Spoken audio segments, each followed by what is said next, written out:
আসসালামু আলাইকুম এভরিওয়ান। আমি আজকে রান্না করব গরুর ফ্যাফড়া, আর এটি আমি ভুনা করব। আর তার জন্য প্রথমেই আমি ফ্যাফড়াগুলা খুব ভালোভাবে ছোট ছোট করে কেটে নিচ্ছি। এভাবে আমি প্রথমে ছোট ছোট করে কেটে নিলাম। এবার আমি এর মধ্যে হালকা একটু পানি দিয়ে এটা আমি চুলায় বসিয়ে খুব ভালোভাবে ফুটিয়ে নিব, কারণ এর মধ্য থেকে অনেক কালো কালো ময়লা বের হয়। এবার আমি এটা ভালো করে পরিষ্কার করে ধুয়ে নিচ্ছি। ধুয়ে আমি একটা প্রেসার কুকারে 1 কাপ পেঁয়াজ কুচি আর ফ্যাফড়াগুলো দিয়ে দিলাম। এর মধ্যে তেজপাতা, গরম মশলা, 2 চামচ আদা বাটা, 2 চামচ রসুন বাটা দিয়ে দিচ্ছি।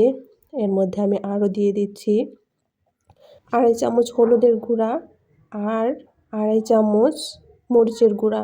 এর মধ্যে আমি দিয়ে দিয়েছি কাঁচা মরিচ। এবার আমি দিয়ে দেব 1 চামচ জিরার গুঁড়া আর 1 চামচ ধনিয়ার গুঁড়া দিয়ে আমি পরিমাণ মতো লবণ আর তেল দিয়ে এটা ভালো করে মেখে নিব। আমার ভিডিওটা যদি ভালো লাগে তাহলে অবশ্যই লাইক কমেন্ট করে দিবেন আর সাবস্ক্রাইব করে অল বাটনে চাপ দিয়ে রাখবেন, তাহলে আমার সব নতুন নতুন ভিডিও আপনাদের কাছে পৌঁছে যাবে। আমি এর মধ্যে সামান্য পরিমাণ পানি দিয়ে আমি এটা চুলায় বসিয়ে দিচ্ছি। এই যে দেখেন, আমি ভিডিও করার সুবিধার্থে আমি এটা কড়াইয়ে ঢেলে নিলাম যেন ভিডিওটাই ভালো আসে। এবার আমি ভালো করে একটু কষিয়ে নিব।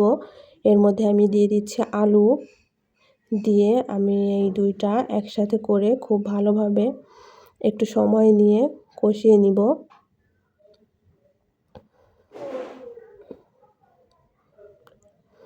এখানে আমার একটু সময় লেগেছে। এই যে দেখেন, এবার আমি খুব ভালোভাবে এটা কষিয়ে নিয়েছি। এবার আমি এর মধ্যে দিয়ে দিচ্ছি পানি। এর মধ্যে আমি পরিমাণ মতো পানি দিয়ে আমি এটা খুব ভালোভাবে সেদ্ধ করার জন্য আবারও কিছুক্ষণ রেখে দিব। এই যে দেখেন, আমার রান্নাটা শেষ হয়ে এসেছে।